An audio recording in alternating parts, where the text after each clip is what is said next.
The town of Aguililla, situated deep in one of Mexico's most lawless regions, made news this month when 8 headless bodies were dumped there. 3 weeks later, it is at war.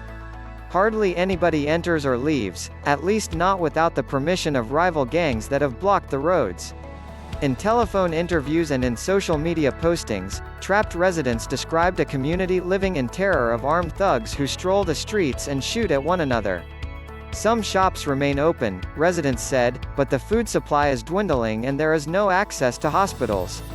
If the groups want to keep fighting among themselves, that's their problem, said Father Gilberto Vergara, the parish priest. But this situation is suffocating us. The priest has publicly called on the gangs to let townsfolk travel to the nearest city, Apatzingán, a 2-hour drive northeast, for food, medical care and gasoline, and to be able to sell their produce and cattle.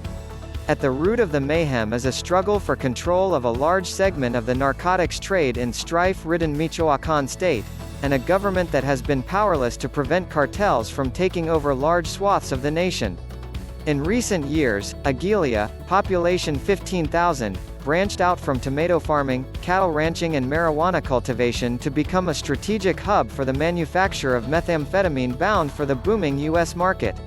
Authorities say that dozens of illicit production facilities scattered in the nearby countryside process precursor chemical smuggled from Asia into the Pacific port of Lázaro Cárdenas, 175 miles to the southwest.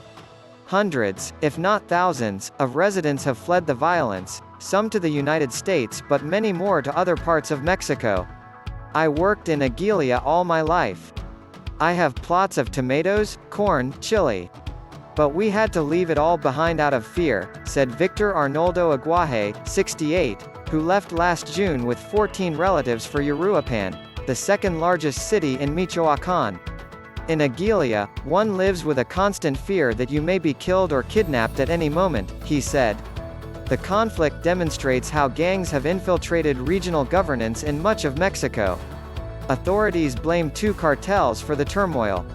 One, known as United Cartels, is a confederation of various mobs, including the Michoacán family, the Knights Templars and Las Viagras, that prosecutors say is led by Adalberto Fructuoso Camperan Rodriguez, 57, a former mayor of Aguililla.